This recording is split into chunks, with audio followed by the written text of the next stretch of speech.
Augustine commentary on the Gospel of John, chapter 8, verse 15 to 18, following. Among all kinds of death, there was nothing worse than that death. In short, that wherein one is racked by the most intense pains is called cruciatus, which takes its name from crux, a cross. For the crucified hanging on the tree, nailed to the wood, were killed by a slow, lingering death. To be crucified was not merely to be put to death, for the victim lived long on the cross, not because longer life was chosen, but because death itself was stretched out, that the pain might not be too quickly ended. He willed to die for us, yet it is not enough to say this.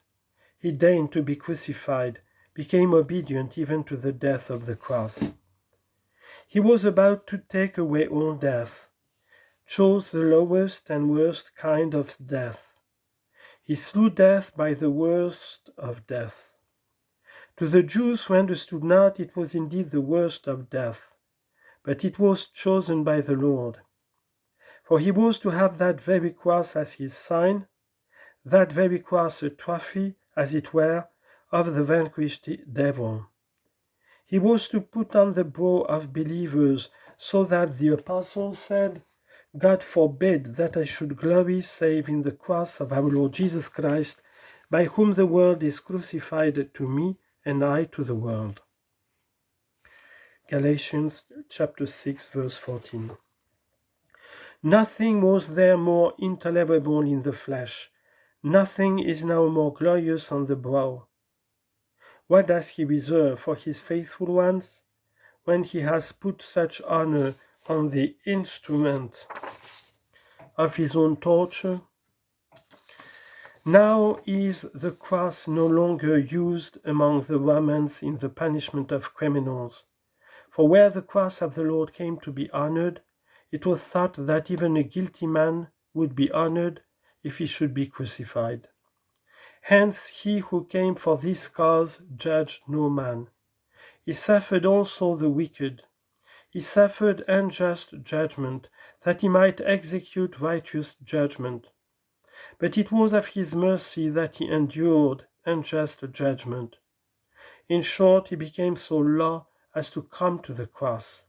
He laid aside his power, but published his mercy. Wherein did he lay aside his power? In that he would not come down from the cross, though he had the power to rise again from the sepulchre. Wherein did he publish his mercy? In that when hanging on the cross he said, Father, forgive them, for they know not what they do. Luke chapter 23, verse 34. Whether then it be that he said, I judge not any man, because he had come not to judge the world, but to save the world. Or that, as I have mentioned, when he had said, You judge after the flesh, he added, I judge not any man, for us to understand that Christ judges not after the flesh, like as he was judged by men. But that you may know that Christ is the judge, even now hear what follows. And if I judge, my judgment is true. Behold, you have him as your judge, but acknowledge him as your Savior, lest you feel the judge. But why has he said that his judgment is true? Because, says he, I am not alone, but I am the Father that sent me. I have said to you, brethren, that this holy evangelist John soars exceedingly high. It is with difficulty that he is comprehended.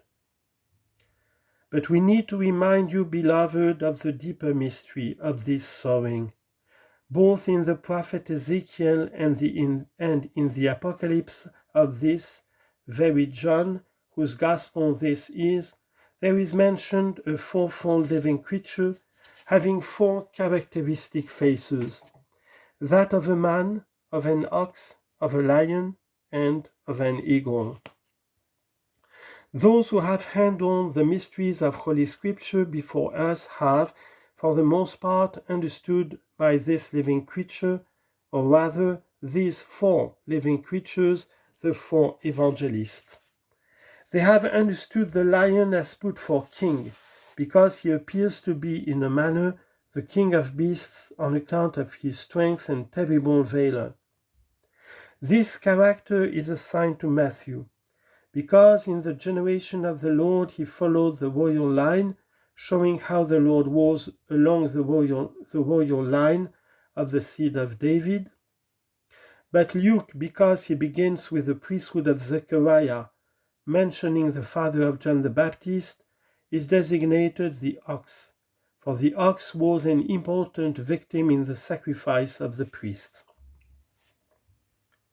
To Mark is deservedly assigned the man Christ, because neither has he said anything of the royal authority, nor did he begin with the priestly function, but only set out with the man Christ.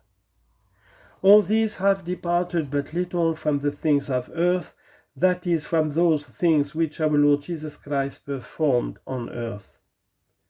Of his divinity they have said very like men walking with him on the earth. There remains the eagle. This is John, the preacher of sublime truth, and a contemplator with a steady gaze of the inner and eternal light. It is said indeed that the young eagles are tested by the parent birds in this way. The young one is suspended from the talons of the male parent and directly exposed to the rays of the sun. If it looks steadily at the sun, it is recognized as a true brood. If its eye quivers, it is allowed to drop off as a spurious brood. Now, therefore, consider how sublime are the things he ought to speak with compared to the eagle, and yet even we who creep on the earth, weak and hardly of any account among men, venture to handle and to expound these things, and imagine that we can either apprehend when we meditate them, or be apprehended when we speak. Why have I said this? For perhaps after these words one may justly say to me, lay aside the book then, why do you take in hand what exceeds your measure? Why trust your tongue to it? To this I reply, many heretics abound, and God has permitted them to abound to this end, that we may not be always nourished with milk and remain in senseless infancy. For inasmuch as they have not understood how the divinity of Christ is set forth to our acceptance, they have concluded according to their will. And by not discerning aright, they have brought in most troublesome questions upon Catholic believers, and the hearts of believers began to be disturbed and to waver. Then immediately it became a necessity for spiritual men who had not only read in the gospel anything respecting the divinity of our Lord Jesus Christ, but had also understood it, to bring forth the armor of Christ against the armor of the devil, and with all their might to fight in most open conflict for the divinity of Christ against false and deceitful teachers, lest while they were silent others might perish. For whoever have thought either that our Lord Jesus Christ is of another substance than the Father is, or that there is only Christ, so that the same is Father, Son, and Holy Spirit, whoever also have chosen to think that he was only man, not God made man, or God in such wise as to be mutable in his Godhead, or God in such wise as not to be man, these have made shipwreck from the faith, and have been cast forth from the harbour of the church, lest by their inquietude they might wreck the ship in their company. Which thing oblige that even we, thou least, and as regards ourselves wholly unworthy, but in regard of his mercy set in some account among his stewards, should speak to you what either you may understand and rejoice with me, or if you can't yet understand, by believing it, you may remain secure in the harbor